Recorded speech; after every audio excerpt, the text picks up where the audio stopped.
இயேசு கிறிஸ்துவின் மீதான நாமத்தினால இந்த நிகழ்ச்சியின் மூலமா எங்கள் யாவரை சந்திப்பதில் நான் கர்த்தருக்குள் மகிழ்ச்சி அடைகிறேன். இந்த நிகழ்ச்சிக்கு நேரம் எங்கள் யாவரை அன்போடு வாழ்த்தி வரவேற்கிறேன்.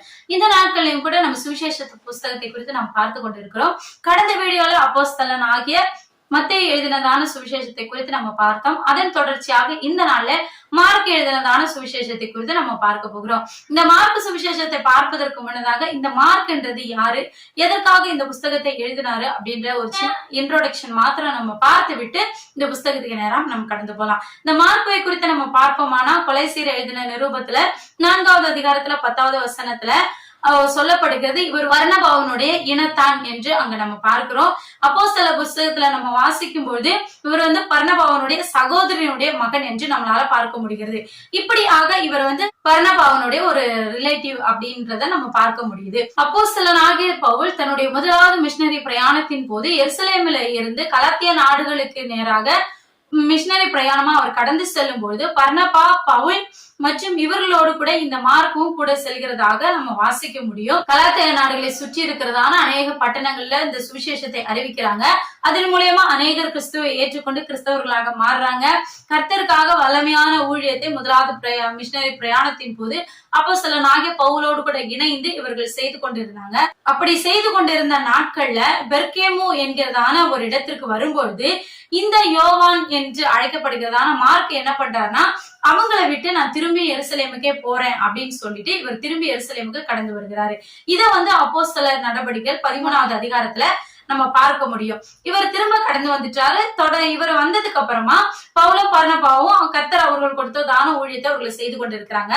அப்படி கலாத்தியா நாடுகள்ல இவங்க ஊழியம் செய்து கொண்டு இருக்கும் பொழுது அங்க ஒரு பிரச்சனை எழும்பும் பொழுது இவர் என்ன பண்றாருன்னா, பர்னபாவை அழைத்து கொண்டு எருசலேமுக்கு வருகிறாரு. எருசலேம்ல அப்போஸ்தலர்கள் கூடி இருக்கிறதான அந்த எருசலேம் சபையில இருந்து நம்ம பேசி ஒரு தீர்மானம் எடுக்கலாம் அப்படின்னு சொல்லிட்டு இங்க வராரு. நம்ம எல்லாருக்கும் தெரிந்தது போல எருசலேமின் தலைமையில இருக்கிறதான யாக்கோபோடு கூட சேர்ந்து பேசுறாங்க. எருசலேம் தேவாலயத்துல பேதுரு, யாக்கோபு, பவுல், பர்னபா இப்படி அநேக ஊழியர்கள், அநேக அப்போஸ்தலர்கள் சேர்ந்து என்ன பண்றாங்கன்னா இந்த காரியத்தை குறித்து பேசி ஒரு தீர்மானம் எடுக்கிறாங்க. அதுல என்ன தீர்மானம் எடுத்தாங்க அப்படின்னு பார்த்தோம்னா, நம்ம நிருபங்களை வாசிக்கும் பொழுது இதை குறித்து நம்ம டீட்டெயில்ஸா பார்த்தோம். இங்க பேசி எடுத்து ஒரு சொல்யூஷனுக்கு வராங்க. விருத்த சேதனம் பண்ணணும்ன்றது அவசியம் இல்ல, இயேசுவை விசுவாசத்தோடு நீங்க ஏற்றுக்கொண்டா மாத்திரம் போதும், விருத்த சேதனம் பண்ணணும்ன்ற எந்த அவசியமும் இல்ல அப்படின்னு சொல்லி ஒரு தீர்மானத்துக்கு வராங்க. இதை எழுத்து பிரகாரமா எழுதி யாக்கோபு கையில இருந்து சீல் வாங்கி அவங்க வாங்கி கொண்டு என்ன பண்றாங்கன்னா, தங்களுடைய சபையில முதலாவது மிஷனரி பிரயாணத்தின் போது நிறுவனதான சபைகளுக்கு நம்ம திரும்ப போய் இந்த நிருபத்தை நம்ம அவங்களுக்கு வாசித்து காண்பித்து இன்னும் அதிக சத்தியத்துக்குள்ள அவங்களை நடத்தலாம் அப்படின்னு சொல்லிட்டு 2வது மிஷனரி பிரயாணமாக இந்த பவுலும் பர்னபாவும் என்ன பண்ணாங்க, சரி நம்ம போலாம் அப்படின்னு சொல்லி இவங்க கடந்து வரும்போது மார்க்குவும் இவர்களோடு கூட வருவதற்கு ஆசைப்பட்டு இவங்க கூட வராரு. வரும்போது பர்னபாவுக்கும் பவுலுக்கும் இடையில தான ஒரு பிரச்சனை ஏற்படுகிறது. அதுல பவுல் சொல்லுகிறாரு, வேண்டாம், மார்க்கை கூட்டிட்டு போக வேண்டாம் அப்படின்னு சொல்றாரு. ஏன்னா இவர் ஏற்கனவே முதலாவது மிஷனரி பிரயாணத்தின் போது பெர்கேமில இருந்து நான் எருசலேமுக்கு போறேன்னு சொல்லிட்டு இவங்க கடந்து வந்துட்டாங்க. அப்போ அவங்களுக்குள்ள என்ன பிரச்சனை நடந்தது, எதனால மார்க் வெளியே வந்தாரு அப்படிங்கிற காரியம் எல்லாம் நமக்கு தெரியல. இருந்தாலும் ஏதோ ஒரு பிரச்சனை நடந்திருக்குது. மார்க் பாதியிலே அந்த ஊழியத்துல இருந்து வெளியே வருகிறாரு. அதே போல மறுபடியும் இவர் வெளியே வந்துருவாரு அப்படின்னு சொல்லி பவுல் நினைத்தாரான்னு தெரியல. ஆனாலும் இப்படி ஒரு பிரச்சனை வரும்போது நான் மார்க்கை கூட்டிட்டு போக வேண்டாம் அப்படின்னு சொல்லி பவுல் ஒரு பக்கம் நிற்கிறாரு. ஆனா பர்னபா என்ன சொல்றாரு, அப்படியெல்லாம் கிடையாது, அவன் பண்ண தப்பெல்லாம் அவன் புரிஞ்சிட்டு இருப்பான், இந்த முறை நம்ம அவனை கூட்டிட்டு போலாம், அவனுக்கு ஒரு சான்ஸ் கொடுக்கலாம் அப்படின்னு சொல்லி பர்னபா பேசி கொண்டு இருக்கிறாரு. இதனால பவுலுக்கும் பர்னபாவுக்கும் இடையில ஒரு பெரிய பிரச்சனை வருது. 2 பேருக்கு இடையில கருத்து வேறுபாடுகள் வருது. போது பவுல் என்ன பண்றாருன்னா, ஒரே பேச்சா இல்ல நான் கூட்டிட்டு போக முடியாது அப்படின்னு சொல்லிட்டாரு. சொன்ன உடனே பர்னபாவுக்கும் பவுலுக்கும் இடையில ஒரு பெரிய பிரிவினை உண்டாகுது.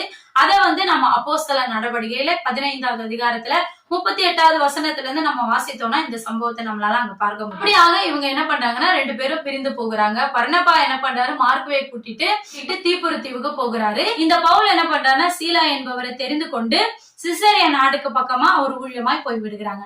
இப்படி இவங்க பிரிந்ததுக்கு அப்புறமா இவர் எப்படியோ எருசலேமுக்கு செல்லுகிறாரு. எருசலேம்ல பேதுருவோடு கூட இந்த மார்க்கை இணைந்து கொள்கிறார். கூட இணைந்து இவர் ஊழியம் செய்ய ஆரம்பிக்கிறார். சிறைச்சாலையில சிறை வைக்கப்பட்டு இருந்த பொழுது சபையார் எல்லாரும் என்ன பண்ணுவாங்கன்னா, கூடி ஒரு வீட்டின் மேல் தட்டுல போய் ஊக்கமாய் பேதுருக்காக ஜெபிப்பாங்க. ஏன்னா விடிந்தா அவருக்கு மரண தண்டனை வழங்கியிருப்பாங்க. வீடு யாருடையதுன்னு பார்த்தோம்னா யோவானுடைய தாயாகிய மரியாளுடைய வீடு அப்படின்னு அப்போஸ்தலர் 12வது அதிகாரத்துல நம்ம 10வது வசனத்துல இருந்து நம்ம வாசிக்கும் போது இதை நம்ம அங்க பார்க்க முடியும். இவங்க எல்லாரும் கூடி இருந்து ஜெபிக்கிறாங்க. இந்த மார்க்கு என்பவர் தன்னுடைய ஒரு நல்ல வசதியான மனுஷனாக நம்ம இதை பார்க்க முடியும். ஏன்னா அவருடைய மேல் வீட்டுல எருசலேமில் இருக்கிறவர்களான விசுவாசிகள்லாம் கூடி ஜெபிக்கிறாங்க. அப்படியான ஒரு நல்ல வசதியான ஒரு மனுஷனாக நம்ம இதை பார்க்க முடியும். அவருக்கு எல்லாரும் ஜெபிக்கிறதற்காகவே அவர் மாடி மேல ஒரு ஃப்ளோரையே அவங்களுக்காக கொடுத்திருக்கிறாரு. அந்த அளவுக்கு ஒரு வசதியான ஒரு மனுஷனாக நம்ம பார்க்க முடியும். இதற்காக ஜெபிக்கும் பொழுது கர்த்தர் பேதுருவை சிறைச்சாலையில இருந்து விடுதலை ஆக்குகிறாரு. அவர் என்ன பண்றாருன்னா அவர் நேரா இந்த வீட்டுக்கு அவர் கடந்து வருகிறத நம்ம பார்க்க முடியும். தொடர்ந்து இந்த மார்க்கு என்பவர் பேதுருவோடு கூட இணைந்து கிட்டத்தட்ட 20 ஆண்டுகளுக்கு மேல பேதுருவோடு கூட இணைந்து அவர் ஊழியர் செய்கிறத நம்ம பார்க்க முடியும். நமக்கு எல்லாருக்கும் தெரிந்தது போல பேதுரு கல்வி அறிவு இல்லாத ஒரு மீனவராய் இருந்த போதும் அவருடைய வார்த்தைகளை கேட்டு அவருடைய நிருபத்தை எழுதினது எல்லாமே இந்த மார்க்கு என்று நம்ம பார்க்க முடியும். அவருடைய நிருபங்கள் அவர் எழுதும் போது 1 பேதுரு 5வது அதிகாரம் 13வது வசனத்துல மார்க்குவே என்னுடைய குமாரன் என்று அவர் சொல்லுவாரு. சோ மார்க்குவே அந்த அளவுக்கு அவர் நேசிக்கிறவரா இருந்தாரு. இவங்க 2 பேத்துக்கு இடையில அப்போஸ்தலனாகிய பேதுருக்கும் மார்க்குக்கும் இடையில ஒரு நல்ல பாண்டிங் இருந்துச்சு. பேதுரு சொல்ல சொல்ல மார்க்கு தான் அந்த நிருபங்களை எல்லாம் எழுதுகிறாரு. இந்த கிட்டத்தட்ட 20 ஆண்டுகளா பேதுரு கூட நடக்கும்போது எனக்கு பிரியமானவங்களே நீங்க யோசிச்சு பாருங்க. ஒரு அப்போஸ்தலர் கூட ஒரு 20 ஆண்டுகளா ஒருத்தர் கூட நடக்கிறாரு அப்படின்னா எந்த அளவுக்கு அந்த அப்போஸ்தலன் இயேசுவோடு கூட இருந்த காரியத்தை அவரோடு கூட நடந்த விஷயங்கள் எல்லாம் எந்த அளவுக்கு அவருக்கு எடுத்து சொல்லியிருப்பாரு. பேதுருவின் மூலியமாய் கேட்டதாலே அவர் ஒரு சுவிசேஷ புஸ்தகமாய் அவர் எழுத வேண்டும் என்று தீர்மானித்துதான் இந்த மார்க்கு என்கிறதான சுவிசேஷ புஸ்தகத்தை அவர் எழுதுறார். நம்ம மத்தேயு புஸ்தகத்தை குறித்து நம்ம பார்க்கும்போது அதை நம்ம பார்த்தோம். அது யூதர்களுக்காக எழுதப்பட்ட ஒரு புஸ்தகமாக நம்ம அதை பார்த்தோம். அதே போல இந்த மார்க்கு சுவிசேஷ புஸ்தகம் எதுக்கு அப்படின்னு பார்த்தோம்னா இது ரோமர்களுக்காக எழுதப்பட்டது. அந்த நாட்களே ரோம்ல குடியிருந்ததான அந்த ரோம ஜனங்களுக்காக ரோம்ல இருக்கிறதான யூதர்களும் யூதர் அல்லாதவர்களுக்குமாக எழுதப்பட்டதான ஒரு புஸ்தகமாக நம்ம இதை பார்க்கிறோம். மத்தேயு எழுதின புஸ்தகத்துல நம்ம வாசிக்கும் பொழுது அப்போஸ்தலனாகிய மத்தேயு இயேசு கிறிஸ்துவை ஒரு ராஜாவாகவும் ஒரு மேசியாவாகவும் அங்கே அவர் காண்பித்திருப்பாரு. ஆனா இந்த மார்க் எழுதின புஸ்தகத்தை நம்ம வாசிக்கும் பொழுது மார்க்ல இயேசு கிறிஸ்துவை புத்திரனாகவும் அவர் ஒரு ஊழியக்காரனாகவும் இந்த இடத்துல நம்ம பார்க்க முடியுது. ரோமர்களை குறித்து நம்ம பார்ப்போம் அப்படின்னா ரோமர்கள் அதிகமா பேச்சுக்கு முக்கியத்துவம் கொடுக்காம செய்கிற காரியங்களுக்கு அவங்க அதிகமா முக்கியத்துவம் கொடுத்தாங்க. அதே போலதான் இந்த புஸ்தகத்தை நம்ம எடுத்துக்கிட்டோம்னா கர்த்தருடைய உவமைகள் அவர் பேசுறதான மலை பிரசங்கம் பேசுறதான வார்த்தைகள் அதிகமா இங்க இருக்காது. உவமைகளை குறித்து எடுத்துக்கிட்டோம்னா இந்த முழு புஸ்தகத்திலுமே வெறும் 4 உவமைகள் மாத்திரம் தான் குறிப்பிடப்பட்ட கர்த்தர் செய்ததான 18 வகையான அற்புதங்களை இந்த இடத்துல தெளிவா குறிப்பிடப்பட்டிருக்கிறது. இந்த புஸ்தகத்தை குறித்து பார்ப்போமானா இயேசு கிறிஸ்துவினுடைய பிறப்போ அவருடைய வரலாறோ இங்க எதுவுமே சொல்லப்பட்டிருக்காது. ஆனாலும் கர்த்தர் செய்ததான அற்புதத்தையும் அதிசயத்தையும் அவர் செய்ததான ஊழியத்தையும் அவருடைய பாடு மரணத்தையும் இங்க நம்ம ரொம்ப தெளிவா நம்ம பார்க்க குறித்து நம்ம எடுத்துக்கிட்டோம்னா இவர் நல்ல கல்வி பயின்றவராக நம்ம பார்க்க முடியும். இந்த புஸ்தகத்தை நம்ம வாசிக்கும் பொழுது இதுல இருந்து நம்ம நிறைய விஷயங்களை நம்ம கற்றுக்கொள்ளலாம். அரேமிக் மொழியும் லத்தீன் மொழியும் யூஸ் பண்ணியிருப்பாரு. அரேமிக் மொழியை அவர் யூஸ் பண்ண இடத்துல எல்லாம் அவர் யூஸ் பண்ண வார்த்தைகளுக்கு எல்லாத்துக்குமே டிரான்ஸ்லேஷனும் கொடுத்திருப்பாரு. ஃபார் எக்ஸாம்பிளா ஒரு வார்த்தை மாத்திரம் நான் சொல்லுறேன் பாருங்களேன். ஆனா ஏசப்பா சிலுவை மரணத்தின் போது ஒரு வார்த்தையை சொல்லியிருப்பாரு, ஏலி ஏலி லாமா சபக்ஸ்தானிக் அப்படின்னு சொல்லியிருப்பாரு. அதாவது தேவனே என் தேவனே ஏன் என்னை கைவிட்டீர். அதாவது இந்த லத்தீன் மொழியை அப்படியே எழுதி அதை டிரான்ஸ்லேட் பண்ணி எழுதியிருப்பாரு. எல்லாரும் புரிந்து கொள்வது போல ரோமர்கள் அங்க இருக்கிறதான ஜனங்கள் புரிந்து கொள்வதற்கு ஏதுவாக அந்த மொழிக்கு டிரான்ஸ்லேஷனும் அவர் பண்ணி எழுதியிருப்பாரு. இதை 15வது அதிகாரத்துல நம்மளால வாசிக்க முடியும். அதே போல லத்தீன் மொழியையும் அவர் அநேக இடத்துல அவர் குறிப்பிட்டிருக்காரு. அதுக்கு ஒரு எக்ஸாம்பிள் சொல்லணுமா இருந்தா 5வது அதிகாரம் 9வது வசனத்துல அவர் வரும்பொழுது அநேக பிசாசு பிடித்திருந்த ஒரு மனுஷனை அவர் பார்த்து நீ யாருன்னு கேட்கும் போது அவன் சொல்லுவான் நான் லெகியோன் அப்படின்னு சொல்லுவான். அதற்கு அநேகர் என்று பொருள். அதாவது லெகியோன் என்கிற ஒரு லத்தீன் வார்த்தையும் சொல்லி அதற்கு அர்த்தம் தருகிறது போல அநேகர் என்கிற ஒரு வார்த்தையை அங்க குறிப்பிட்டிருப்பாரு. அதே போல கிரேக்கர்கள் அந்த நாட்கள்ல நமக்கு எல்லாரும் தெரிஞ்சது போல ரோம் சாம்ராஜ்யனாலே அநேக மொழி பேசுகிறவங்க நல்ல வசதி வாய்ப்பு உள்ளவங்க ரிச்சான ஒரு இடம் என்று நம்ம எல்லாருக்குமே தெரியும். அங்க அநேக லாங்குவேஜ் பேசுறவங்க இருந்தனால இவர் அநேக வார்த்தைகளை அங்க பயன்படுத்தியிருப்பார். எப்படி அரேமிய மொழிக்கு அவர் விளக்கம் கொடுத்தாரு அதே போல லத்தீன் வார்த்தைகளுக்கும் அநேக விளக்கங்களை கொடுத்திருக்கிறாரு. தொடர்ந்து நம்ம இந்த புஸ்தகத்தை குறித்து நம்ம பார்ப்போம் அப்படின்னா இந்த புஸ்தகம் நம்ம எல்லாருக்கும் தெரிந்தது போல 16 அதிகாரங்கள் கொண்டதான இந்த புஸ்தகத்துல கிட்டத்தட்ட 678 வசனங்கள் குறிப்பிடப்பட்டிருக்கிறது. இதுல மெயினா அதிகமா ரிப்பீட்டடா வர்ற வார்த்தை என்ன அப்படின்னு பார்த்தோம்னா இமிடியட்லி, சீக்கிரமாக, விரைவாக அப்படிங்கிற வார்த்தை இந்த புஸ்தகத்துல மாத்திரம் கிட்டத்தட்ட 40 முறைக்கு மேல வருகிறது. இந்த புஸ்தகத்தை குறித்து நம்ம பார்க்கும்போது ரொம்ப அவசரமாக எழுதப்பட்ட ஒரு சுவிசேஷமா இருக்கும். நீங்க புதுசா ரட்சிக்கப்படுகிற ஜனங்களுக்கு, கர்த்தரை புதுசா ஏற்றுக்கொள்ளுகிறவங்களுக்கு நான் பைபிள் படிக்கணும்னு விரும்புறேன், நான் எந்த புஸ்தகத்துல நம்ம ஸ்டார்ட் பண்ணலாம் அப்படின்னு சொல்லி கேக்குறாங்க அப்படின்னா, எனக்கு பிரியமானவர்களே, நீங்க ரெஃபர் பண்ணும்போது அதிகமா இந்த மார்க் சுவிசேஷத்தை ரெஃபர் பண்ணுங்க. படிக்கிறது ரொம்ப ஈஸியா இருக்கும். படிக்கிறவங்களும் இதை இலகுவாய் புரிந்து கொள்ளுகிற மாதிரி இருக்கும். நம்ம எல்லாருக்குமே இது நல்ல ஒரு புரிதலை கொடுக்கறதான ஒரு புஸ்தகமா இருக்கும். மத்தேயு வாசிக்கும் போது ஒரு 17 வசனம் வாசிக்கும் போது அவங்க எல்லாருக்கும் அது புரியாம அதை அப்படியே க்ளோஸ் பண்ணி வச்சிருவாங்க. யோவான் வாசிக்கும் போது அதுவும் சம்பந்தமே இருக்காது. ஏன்னா அது தேவனுடைய அந்த தேவத்துவத்தை பத்தி பேசுறதுனால அது நிறைய புரிந்து கொள்ள முடியாது. ஆனா நீங்க இந்த மார்க்கை ரெஃபர் பண்ணும்போது இந்த மார்க் எல்லாருமே நல்லா தெளிவா புரிந்து கொள்ளலாம். இயேசு கிறிஸ்து யாரு, அவர் மூலியமாய் செய்த அற்புதங்கள் என்ன, அவர் எப்பேற்பட்டவர் என்பதை இந்த இடத்துல அவர் தெளிவா சொல்லியிருப்பாரு. நம்ம இந்த புஸ்தகத்தை வாசிப்பதின் மூலியமா நமக்கும் கர்த்தருக்கும் இடையில ஒரு பாண்டிங் உருவாகும். அதே போல வேதம் வாசிக்க வேண்டும் என்கிற ஆர்வத்தை தூண்டுகிற ஒரு புஸ்தகமா இருக்கும். புதிய ஏற்பாட்டுல நம்ம பார்த்தோம்னா இந்த 4 சுவிசேஷத்திலயுமே முதலாவதாக எழுதப்பட்டது இந்த மார்க் சுவிசேஷம் தான். கிட்டத்தட்ட கிபி 50வது ஆண்டுல இந்த சுவிசேஷம் எழுதப்பட்டதாக கூறப்படுகிறது. இந்த 16 அதிகாரங்களே நாம் 2ஆ டிவைட் பண்ணும்போது 1 முதல் 8 வரைக்கும் உள்ள அதிகாரங்கள்ல இயேசு கிறிஸ்துவை குறித்தும் தேவனுடைய ராஜ்யத்தை குறித்து நம்ம அங்க பார்க்க முடியும். ஏசப்பா எப்படி எல்லாம் ஊழியம் செய்தாரு அப்படிங்கிறத நம்ம அந்த இடத்துல அந்த 8 அதிகாரங்களுக்குள்ள நம்ம தெளிவா வாசிக்க முடியும். இதுல மெயினா அதிகாரம் 1ல இருந்து 5 வரைக்கும் நம்ம பார்த்தோம்னா கலிலேயாவுல அவர் செய்ததான ஊழியத்தை குறித்து அங்க போடப்பட்டிருக்கும். அதை தொடர்ந்து 6 முதல் 8 வரைக்கும் உள்ள அதிகாரத்துல நம்ம பார்க்கும்போது கலிலேயாவை சுற்றி இருக்கிறதான, அதாவது கலிலேயாவுக்கு வெளியில இருக்கிறதான இடங்கள்ல இயேசு செய்ததான ஊழியத்தை குறித்து நம்ம பார்க்க முடியும். தொடர்ந்து 9வது அதிகாரத்துல இருந்து நம்ம எடுத்துக்கிட்டோம் அப்படின்னா அவருடைய பாடுகளை குறித்து அங்க சொல்லப்படுகிறது. 16வது அதிகாரம் வரைக்கும் அவருடைய அவர் என்னென்ன கஷ்டப்பட்டாரு, அவர் எவ்வளவுலாம் பக்தி வைராக்கியமா நின்றாரு, அவர் எந்த அளவுக்கு பொறுமை சகிச்சாரு, தனக்கு வருகிற கஷ்டங்கள், தனக்கு வருகிற பாடுகள்லாம் அவர் எந்த அளவுக்கு அவர் ஓவர் கம் பண்ணி வந்தாரு.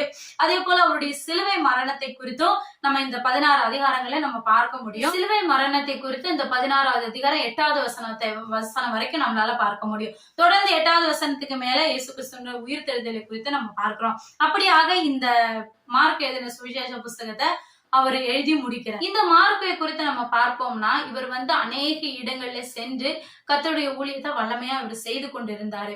அலெக்சாண்ட்ரியா என்கிறதான இடத்துல இவர் ஊழியம் செய்து அங்க ஜனங்கள் அதிகமாய் கர்த்தரை ஏற்றுக்கொண்டு சபையில ஜனங்களால இருக்க முடியல. அப்படி சபையில ஜனங்கள் பெருகின உடனே இந்த அலெக்சாண்ட்ரியா என்கிற பட்டணத்துல பக்கத்திலே பாகாலிஸ் என்கிறதான ஒரு இடத்துல புதியதாக ஒரு தேவாலயத்தை கட்டுறாங்க.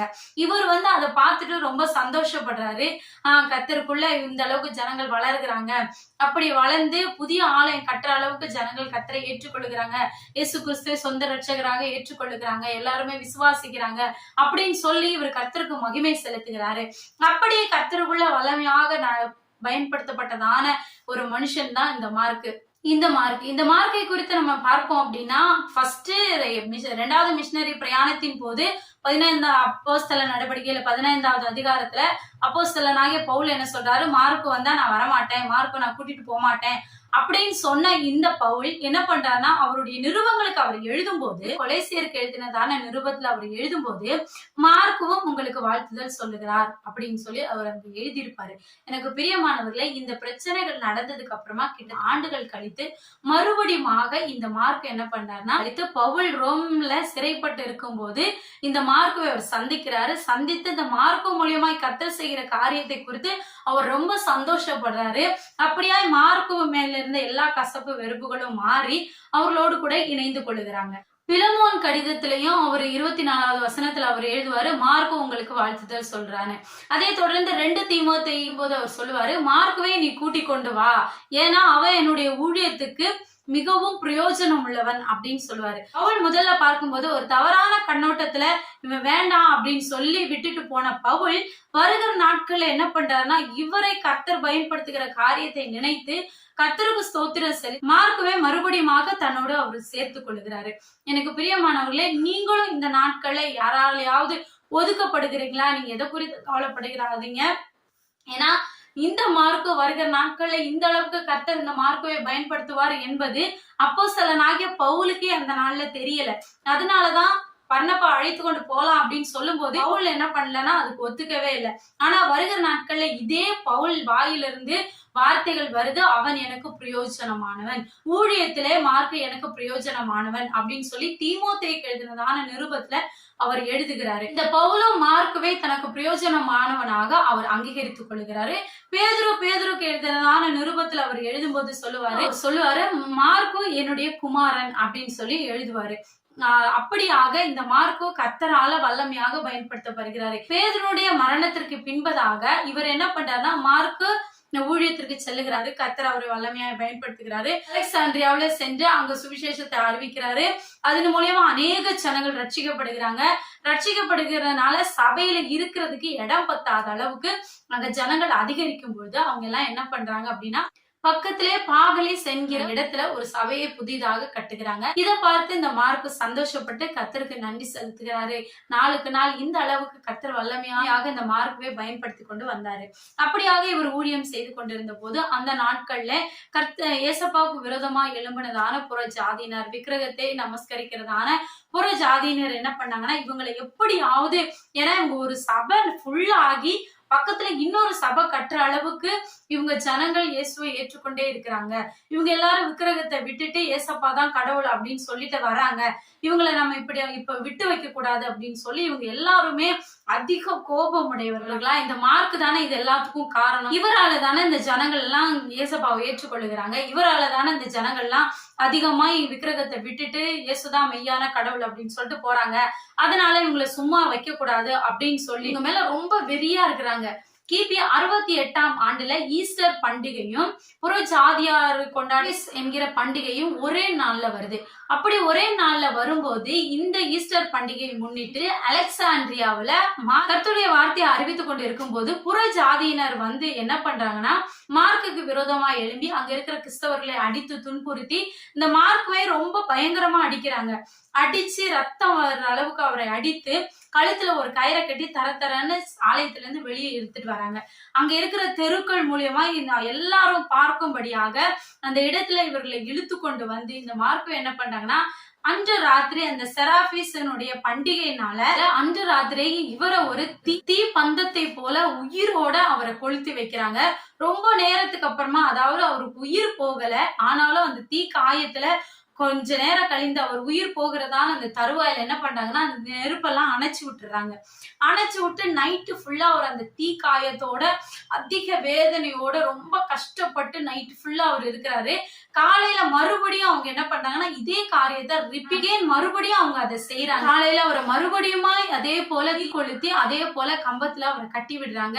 ஒரு உயிரோட எரிக்கிறாங்க. அவர் ரொம்ப கொடுமை அனுபவித்து அப்படியாக அவர் கர்த்தருக்காக ரத்த சாட்சியாய் மரித்தார். அப்போஸ்தலர்கள் மாத்திரம்தான் இயேசுவுக்காக கஷ்டப்பட்டாங்க, அப்போஸ்தலர்கள் மாத்திரம்தான் இந்த மாதிரி கொடுமையான மரணத்தை எல்லாம் எதிர்கொண்டாங்க அப்படியெல்லாம் இல்ல. இவர் அப்போஸ்தலர் இல்லாத இருந்தும் இயேசு கிறிஸ்துவை ஏற்றுக்கொண்டு தன்னுடைய வீட்டையே ஜனங்கள் கூடி வந்து ஜெபிக்கிறதுக்காக ஒரு இடமா கொடுத்து விட்டு அவரும் கர்த்தருக்காக வல்லமையாக கர்த்தருடைய ஊழியத்தை செய்தவர். இதனால நம்ம கர்த்தரை ஏற்றுக்கொண்டவர்கள் இந்த நாட்கள்ல நம்ம ஜெபிக்கும் போது ஜெபிக்கிறோம். அநேக ஊழியர்களுடைய வாஞ்சை விருப்பம் எல்லாம் என்னன்னா, நாங்களும் அப்போஸ்தலர்களை போல அற்புதங்களை செய்யணும், அந்த நாட்களே கர்த்தர் செய்ததான அற்புத அடையாளங்களை இந்த நாட்களை எங்களை கொண்டு செய்யணும் அப்படின்னு சொல்லி ஜெபிக்கிறாங்க. எல்லாருமே அதை விரும்புகிறாங்க. யாரா இருந்தாலும் இன்க்ளூட் நானா இருந்தாலும் நம்ம அதை விரும்புகிறோம். ஆனா எனக்கு பிரியமானவர்களே, நம்ம இதுல இருந்து தெரிந்து கொள்ள வேண்டிய ஒரு முக்கியமான காரியம், யாரெல்லாம் கர்த்தருக்காக பயன்படுத்தப்பட்டார்களோ அவர்களுக்கு பின்னாடி அவர்களுடைய வாழ்க்கையில ரொம்ப கொடுமைகளும் ரொம்ப கஷ்டங்களும் அவருடைய வாழ்க்கையில இருக்குது. அவருடைய மரணத்தை எல்லாம் நம்ம பார்த்தோம்னா நம்மளால நினைச்சு கூட பார்க்க முடியாது. இந்த நாள்ல சாதாரண பணத்துக்காக ஒரு வீட்டுக்காக, சின்ன ஒரு இடத்துக்காக, ஏதோ ஒரு காரியத்திற்காக, உலக பிரகாரமான ஒரு ஆசீர்வாதத்துக்காக நம்ம இயேசுவை மறுதலித்து விட்டுறோம். அதற்காக நம்ம இயேசப்பாவை விட எனக்கு இந்த ஆசீர்வாதம் தான் முக்கியம் அப்படின்னு சொல்லி நம்ம நிக்கிறோம். ஆனா எனக்கு பிரியமானவர்களே, அந்த நாட்கள்ல கர்த்தருடைய ஊழியத்தை வல்லமையா செஞ்ச எல்லா ஊழியக்காரங்களுமே அந்த அளவுக்கு அடிக்கப்பட்டாங்க. அந்த அளவுக்கு பாடு அனுபவித்தாங்க. இன்றைக்கு நம்முடைய கரத்துல வேதாகமம் கொடுக்கப்பட்டிருக்குது. இந்த வேதாகமத்தை நம்முடைய கரத்திலே கொண்டு வந்து சேர்ப்பதற்கு அவங்க பட்ட பாடுகள் கொஞ்சம் நெஞ்சம் இல்ல. அவர்களுடைய ஜீவனையும் பொருட்படுத்தாது எத்தனையோ கஷ்டங்கள் மத்தியில, எத்தனையோ பாடுகள் மத்தியில அவர்கள் நமக்காக சுவிசேஷ புஸ்தகத்தை, நமக்காக இந்த வேதாகமத்தை எழுதி நம்முடைய கரத்துல கொடுத்திருக்கிறாங்க. அதனால எனக்கு பிரியமானவர்களே, இந்த நாட்கள்ல நமக்கு அந்த அளவுக்கு பாடுகள் இல்லாவிட்டாலும் நம்முடைய வாழ்க்கையில, நம்முடைய ஊழியத்திலே, எல்லா காரியத்திலையும் சின்ன சின்ன விஷயங்கள் இருந்தாலும் நம்ம இதை எல்லாத்தையும் தாண்டி விட்டு அவர்கள் நமக்காக கொடுத்திருக்கதான இந்த வேதாகமத்தை நம்ம வாசித்து கர்த்தர் செய்த அற்புதத்தையும், கர்த்தருக்குள்ள நம்ம இருந்தோம்னா நமக்கு என்னென்ன நடக்கும், என்ன ஒரு கஷ்டப்பட்டாலும் இந்த கஷ்டத்துக்கு அப்புறம், இந்த பாடுகளுக்கு அப்புறமா நமக்காக ஒரு நித்திய வாழ்க்கை இருக்கிறது என்பதை நாம் புரிந்து கொண்டோம் அப்படின்னா நிச்சயமாய் கர்த்தருடைய 2ஆம் வருகையில நாமும் அவரோடு கூட அந்த பரலோக ராஜ்யத்திற்கு பங்குள்ளவர்களா நம்ம மாற முடியும். நாம் கற்றுக்கொண்டது போல என்ன பிரச்சனைகள் வந்தாலும் கர்த்தருக்காக பக்தி வைராக்கியத்தோடு நில்லுங்க. ஏசப்பா அன்று செய்த அதே ஏசப்பா இந்த நாட்கள்லயும் அவர் செய்ய வல்லவரா இருக்கிறாரு. அற்புதத்தை தேடி என் மூலியமா அற்புதம் நடக்கணும், என் மூலியமா விடுதலைகள் நடக்கணும், என் மூலியமா பெரிய பெரிய மிராக்கிள்ஸ் நடக்கணும் அப்படின்னு சொல்லி நீங்க விரும்புறீங்க அப்படின்னா, கொண்டு கர்த்தர் செய்த அற்புதங்களை, அடையாளங்களை உங்களை கொண்டு செய்யணும்னு நீங்க விரும்புறீங்க அப்படின்னா, அவர்களை போல நீங்களும் பாட அனுபவிக்க தயாரானவர்களா இருக்க வேண்டும். நீங்க பாட அனுபவிக்க ரெடி அப்படின்னா உங்களை கொண்ட அற்புதத்தை செய்யறதுக்கு அவரும் ரெடி. அதனால அற்புத அடையாளத்துக்கு பின்னாடி மாத்திரம் ஓடாம, எனக்காக ஒருத்தர் வந்தாரு, அவர் எனக்காக அடிக்கப்பட்டாரு, எனக்காக மரித்தாரு, எனக்காக இன்றும் அவர் ஜீவனோடு இருக்கிறாரு, பிதாவின் வலது பாட்சத்துல எனக்காக அவர் பரிந்து பேசி கொண்டிருக்கிறாரு, சீக்கிரத்துல அவர் வருவாரு, அவர் வரும்பொழுது அந்த பரலோக ராஜ்யத்துல அவரோடு கூட என்னையும் அழைத்து கொண்டு போவாரு அப்படிங்கிற விசுவாசத்தோடு நீங்க பெற்றுக்கொண்ட அந்த நம்பிக்கையில உறுதியா நீங்க காத்திருங்க. நம்ம எல்லாருமே பரலோக ராஜ்யத்துக்கு பங்குள்ளவர்கள் தான். நீங்க எல்லாரும் அதை புரிந்து கொண்டவர்களாய் காத்திருங்க. கர்த்தர் நம்ம எல்லாரையும் அழைத்து செல்வார். வார்த்தைகள் உங்களுக்கு பிரயோஜனம் உள்ளதா இருக்கும்னு நான் விசுவாசிக்கிறேன். உங்களுக்கு ஏதேனும் சந்தேகங்கள், கேள்விகள் இருக்குமானா நம்முடைய கமெண்ட் செக்ஷன்ல போய் கமெண்ட் பண்ணுங்க. தொடர்ந்து நம்ம வீடியோவை பாருங்க. இதை பார்க்காதவர்கள் இருப்பார்களானா நீங்க உங்களுக்கு ஷேர் பண்ணுங்க. இதுல நம்ம வேதாகமத்தை எப்படி வாசிக்கலாம் என்கிறதான அநேக வீடியோக்களை நம்ம போட்டிருக்கோம். அப்போஸ்தலனாகிய பவுல் எழுதினதான 13 கடிதங்களையும் நம்ம சேனல்ல இருக்குது. நீங்க பார்க்காதவர்கள் இருப்பீங்கன்னா பார்த்து கொள்ளுங்க. கடந்த வீடியோல நம்ம மத்தேயு சுவிசேஷ புஸ்தகத்தை குறித்து நம்ம பார்த்தோம். அதை தொடர்ந்து அடுத்த வீடியோக்களை நம்ம லூக்கா சுவிசேஷத்தை குறித்து நம்ம பார்ப்போம். தொடர்ந்து நம்முடைய சேனலை பாருங்க, சப்போர்ட் பண்ணுங்க. ஜெபத்திலையும் எல்லா காரியத்திலையும் நம்முடைய சேனலை தாங்குங்க. கர்த்தர் உங்களை யாவரையும் ஆசீர்வதிப்பாராக. ஆமென். May God bless you.